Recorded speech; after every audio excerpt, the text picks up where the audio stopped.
Hi everyone, it's Richard at Plumbdog here. Just out at a property in Parkwood in Western Australia, and the customer has got no hot water. So the pilot light had gone out, no hot water. So he'd come outside and noticed that there was water dripping outside of the tank. So knew he needed a replacement. So he contacted Plumbdog, and when he spoke to me, I just wanted to just double check a couple of things before quoting him on a new system. So the customer sent me some photos through. Now, if you can see the system behind me, what we've got is a Vulcan 145 gas storage system. I've taken the front cover off there, and in there you can see that the manufacture date of this system was 2001. So it's 19 years old. So it's done really well. So before quoting just for a Vulcan straight swap system, which we've got our standard straight swap price on our website, I just as a precaution, I just wanted him to send some photos. And the couple of photos that he sent through just didn't quite look right. You can see that it's close to his carport, and you can also see that it's like two corners. Now for us as gas fitters, those two corners is what we need to measure each time. So for a gas storage hot water system, the system needs to be installed so that it meets 500 millimeters distance or clearance from both inside and outside corners. So if you can see here on the inside corner from the system, it's about 570 mil. So that's okay. So there's about 70 mil clearance. But on this other corner, kind of the external corner,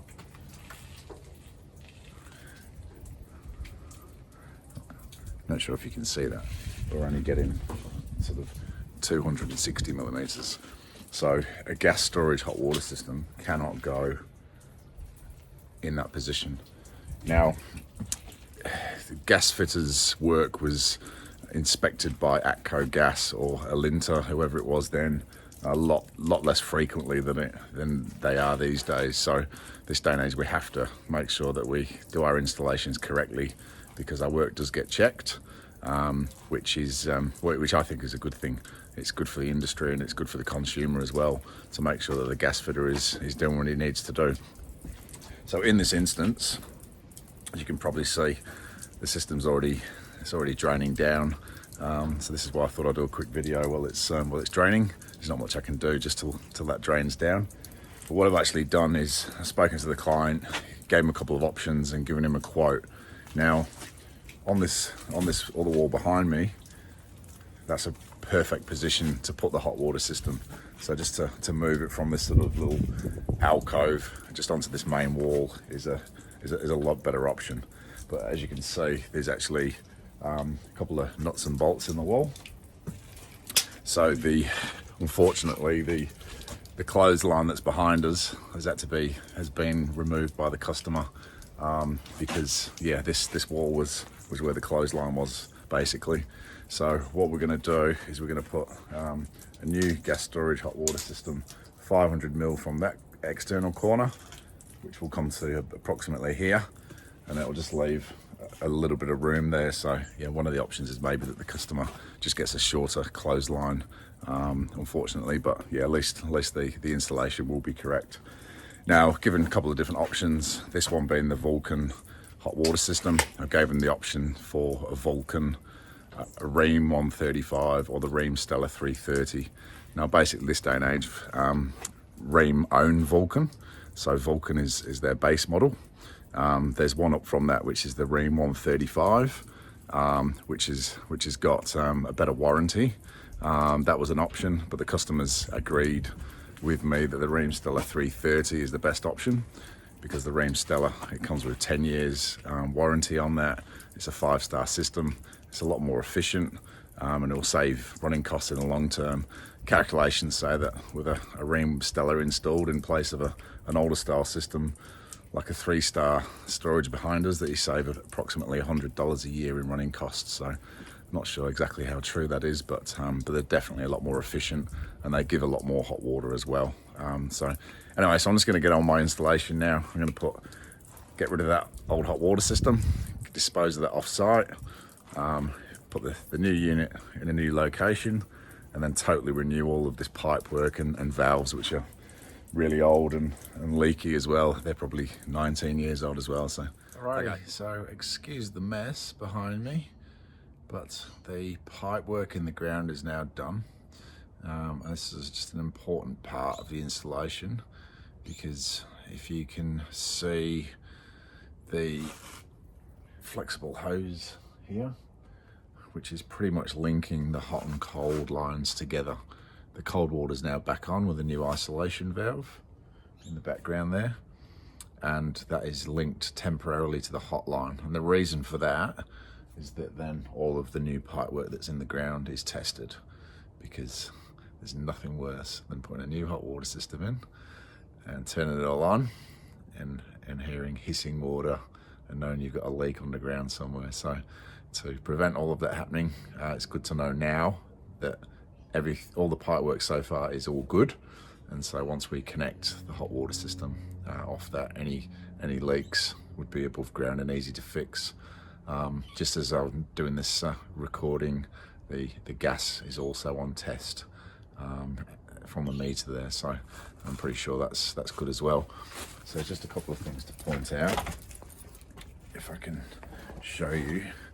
So there's a couple of fittings here, a change of direction, and some here, but then there's no fittings underground until that other corner where we've got change of direction. So if something was to give way and fail in years to come, it's not going to be underneath the hot water system, because as a maintenance plumber, repairing pipes and bursts and things is nothing worse than someone putting a fitting underneath a hot water system.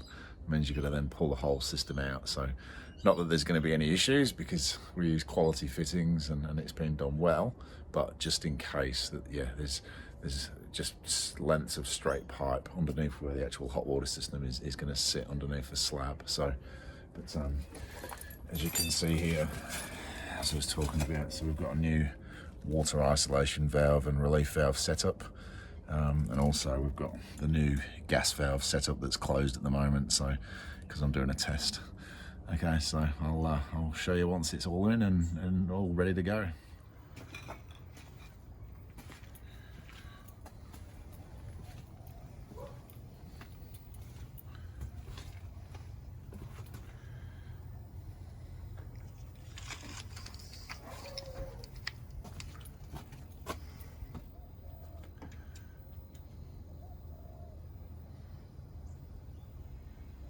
Okay, so there we go, our new hot water system installed in a legal position this time. So I've re-piped the system out of that corner. On this side there, you can see that it's installed on a concrete slab, which is a regulation. The hot relief valve runs into a soak pit, which is another legal requirement. Got lagging on the hot relief valve there, another legal requirement. The hot pipe is lagged, which needs to be. Again, the cold relief here runs into a soak pit, and then we've got a gas valve installed that was missing before, and the cold isolation valve here that isolates the waters in the system. So the customers chose the Rheem Stellar 5-star option, and as you can see, it's steaming away at the front, which means it's reusing its heat, and that's how it gets its 5-star efficiency. So job done. Okay guys, well thanks for watching, and we'll see you in the next one. Take care, bye.